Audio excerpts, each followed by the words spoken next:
Welcome to episode 72 of Working Towards Our Purpose. Thank you for being here. In today's episode, we are going to talk about the feeling of running out of time and what to do about it.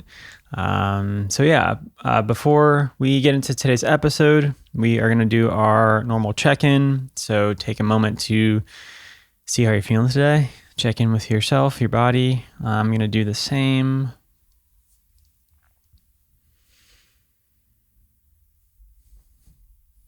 Yeah.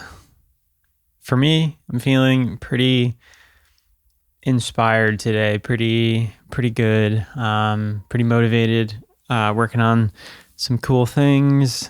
Feeling grateful for that.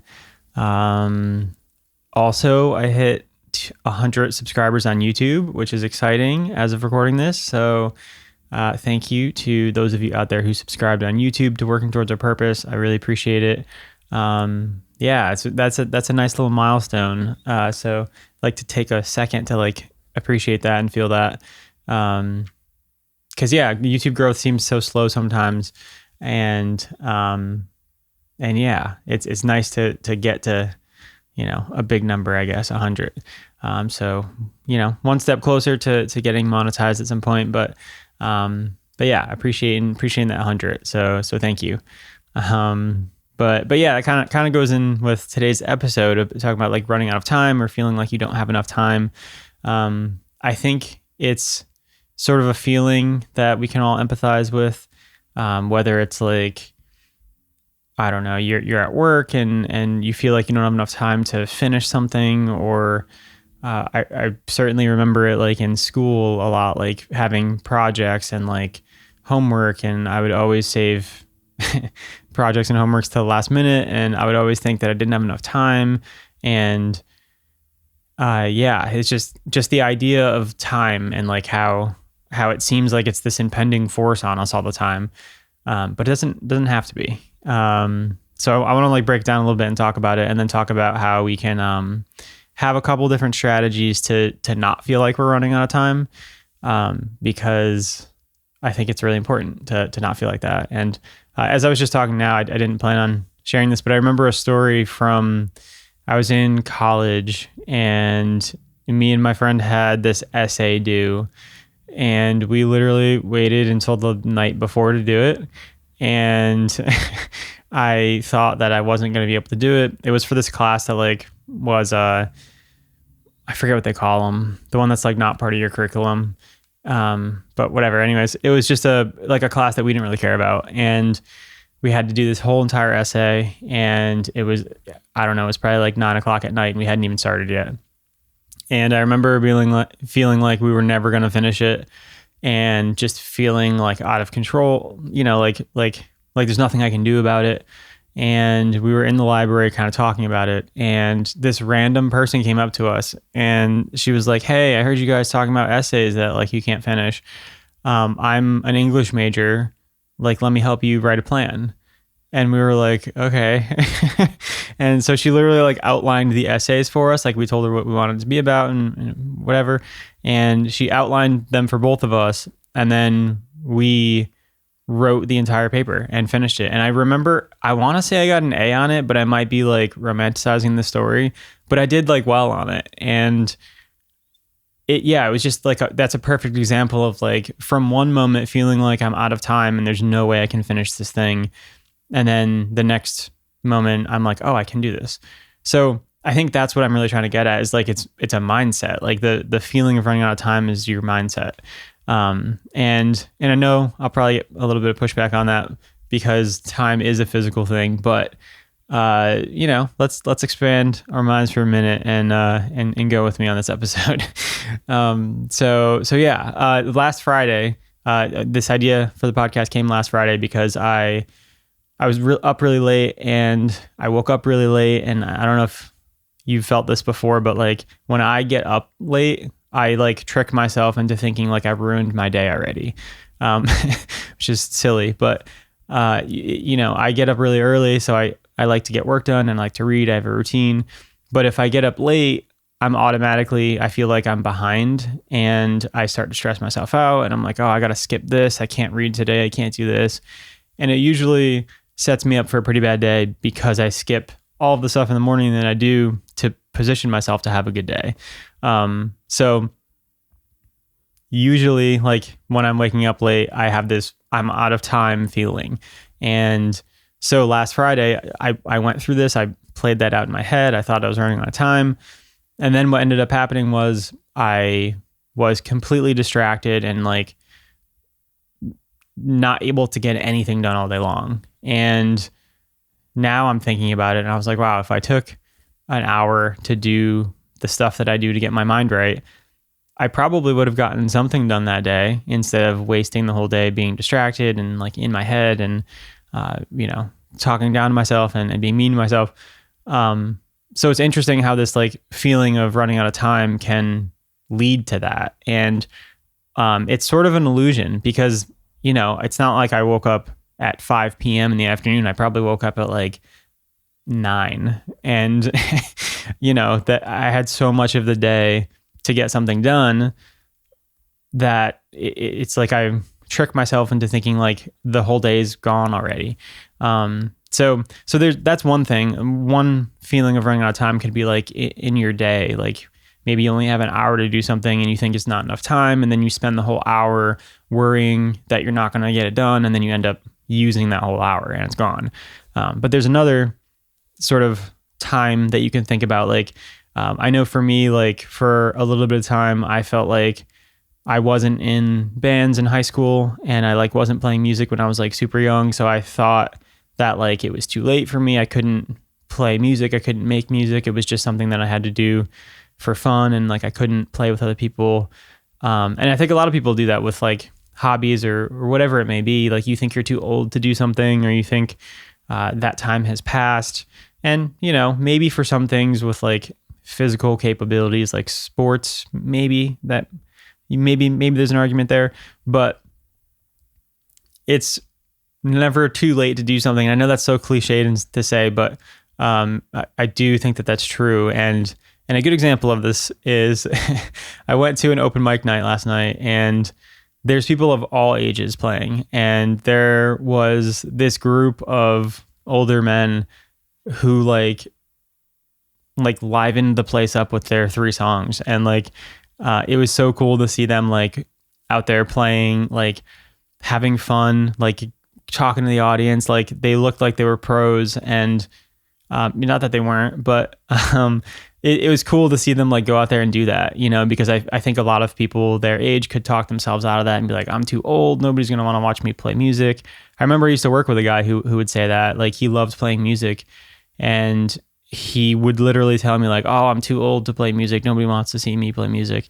So yeah, just the differences of mindsets of one, stopping yourself from doing things that you want, and the other one, just allowing yourself to do it. And no matter what age, no matter what time. So those are the 2 different types of like running out of times I think I see. And yeah, I don't think I need to talk too much about like the feeling of running out of time because I think we're all like super familiar with that. So I want to get right into like 3 things that I have to help you not feel like you're running out of time. And the first one is being mindful. And again, a pretty overused word right now. I'm sure everybody's sick of hearing the word mindfulness, but it is true. Like mindfulness does really help with this feeling. And I wanted to take a second to describe mindfulness. And the book I'm reading right now has a definition of mindfulness. Same book I referenced last episode. It's Resilient by Rick Hansen. I'll leave a link again. But his definition of mindfulness is this. Mindfulness is the key to regulating your attention so that you get the most out of beneficial experiences while limiting the impact of stressful, harmful ones. It enables you to recognize where your attention has gone.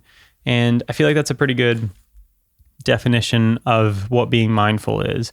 It's being present in the situation and not like thinking too much about things that have happened or things in the future. Because when you're feeling like you're running out of time, you're usually forward thinking. You're thinking, I have to have this thing done in an hour and I'm never going to have it done in an hour. But that sort of gets you caught in this loop of thinking about that thing that impending hour coming towards you, instead of just like stopping and being like, okay, I have time right now to do this thing, to do this project that I can work on. Let me just sit down and do it. Even if I can't finish it, at least I'll get started on it. And for me, so many times I've done that where I've felt like I was running out of time, and then I was like, okay, just start and see where you can go. And usually I'll surprise myself and I'll get more done than I thought. I'll be more productive than I thought. And it's interesting to sort of observe time like that. Like in one mindset, the hour can go by in a second. And in a different mindset, the hour can feel like an hour or even feel longer than an hour. So being mindful, I think, can really help with this feeling. And, so many things you could try to do to be mindful. Breathing, you can, I don't know. I think for me, it's sort of just slowing down and noticing certain things, like visual things. I think that happens to me a lot if I'm like walking and I see something and I recognize like the beauty in something. It makes me kind of pull back into the present moment. But yeah, just kind of thinking about like how you can be mindful in everyday life. And it doesn't have to be this like grand thing. You don't have to like go to school and be a monk to be mindful. Like you can be mindful every day, and you can sort of take little moments. Like something that I heard that was helpful for, I think it might have been in this book, to just set like an alarm on your phone, like randomly throughout the day, and to just have a notification to say, hey, be mindful right now. And you could take a second and just like slow down, take a deep breath, and sort of just reshift your current mindset and to think about like how you can come back to the present moment and be like, okay, what do I need to do right this second? Future doesn't matter, past doesn't matter. Like, what can I do right this second? So yeah, I don't know if that's helpful, but being mindful, I think, can be really helpful for avoiding this feeling of running out of time, because when you're being present, you're not thinking about like, oh no, in an hour I have to be doing something else. You're just thinking, okay, right now I'm working on this project. I'm writing this book. I'm writing this song. Whatever it is that you're doing, you can focus on doing that thing. And then the second thing that I think can help with this feeling of running out of time and shaking it is having some patience. And that's another one that, probably isn't like something that you want to hear. It's not like a cheat code or whatever. It's like practicing having patience is hard. And something that reminded me that I need to have patience is this guitar player, singer-songwriter on social media that maybe you've seen. He sort of blew up. Hudson Freeman. It's the "If You Know Me" song. It's like that guitar lick with the huge bend. If you don't know what I'm talking about, it doesn't matter. But he sort of blew up, and it sort of seems from the outside, from my perspective, it seems like, this guy just had this one thing blow up, and now he's like touring, and like John Mayer like was trying to cover his song, and like, huge all over the place. And it seems like he just like wrote this thing and then it blew up, and now he's like touring and everything. But it wasn't like that. And I was like, I probably shouldn't have done this, but I was like scrolling through his timeline, and you can scroll back to see like where he only had like a couple hundred, 1,000 views on his videos. And he was actually posting the same song with like hundreds of views. And I found it really interesting because it wasn't that he posted this one thing and it blew up. He tried again and again and again and again and again. And then eventually he had like the right video. He was in like a cornfield somewhere, and like the sky looked cool, and like for some reason it blew up. And also, he's been making music for a while too. Like you can go online and see that he's been making music for a minute. And it makes me think of this idea of that, like, we see stuff on social media and we think everything's instantaneous. We think like people blowing up on YouTube is like overnight. And we think just because somebody's video went viral that they just started making music, but they've been working at it forever, and it just so happened to catch on. And, you have to have patience in order for that to happen. Like you can't just write one thing, put it out there and expect it to like blow up and then give up when it doesn't, because like that's not how things work. Even though it seems like that's how things work because our faces are in social media all day long, and that's what kind of it looks like. But if you dive a little deeper, it doesn't work like that. And even if it does, it doesn't really matter. I think having patience is like the key to anything. And then it also reminds me of this artist, Russ, who is a rapper producer. He is pretty popular right now. If you haven't heard of him, he's super popular, and he's been an independent artist. He's like never signed to a major label or anything. And his story always kind of inspires me. He wrote a book that I read, and he literally produced his own songs, like made the beats, did the songs, put them out.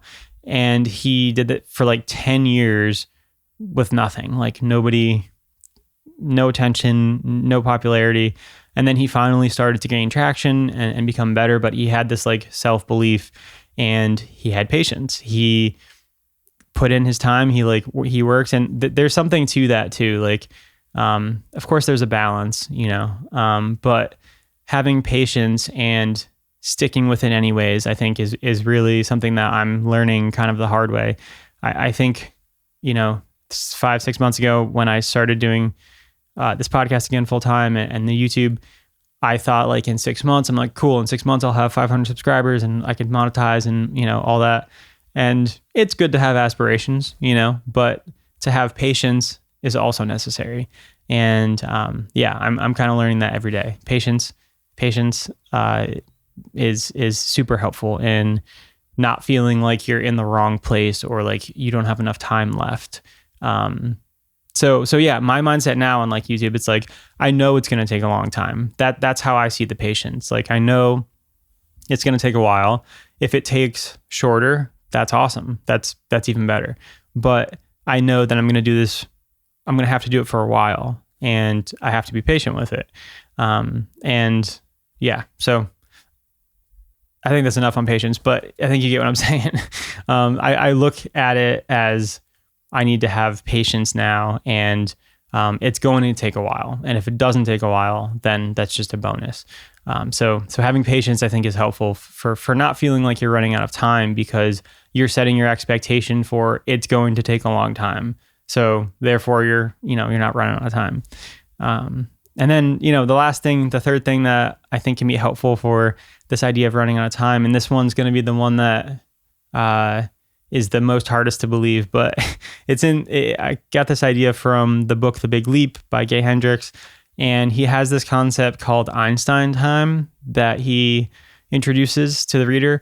And basically, to really simplify what he's saying about it, he's basically saying that time is basically like how you feel about it. Like if you feel you don't have enough time, you're not going to have enough time. But if you feel you have enough time, then you will have enough time.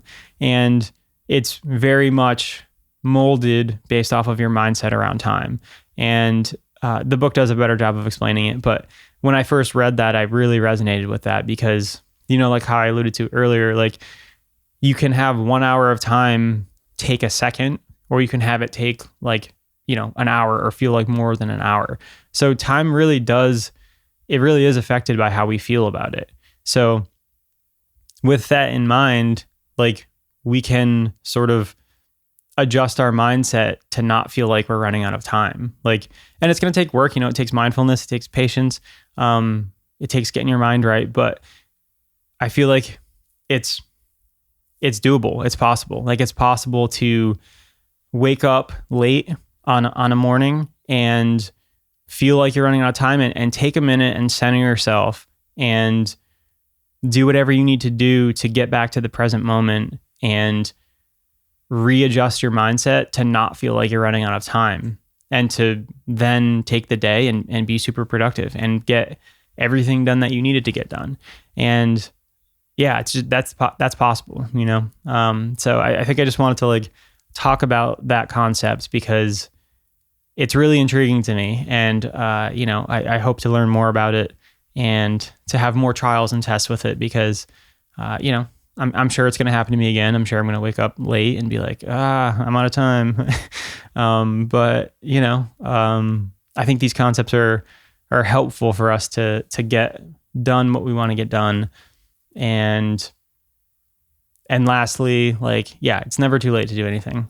So if there's something out there that you want to do and you think you're too old, I challenge you to think about it in a different way, and to think about how you can do that thing. Maybe not fully, but in some part, I think you can.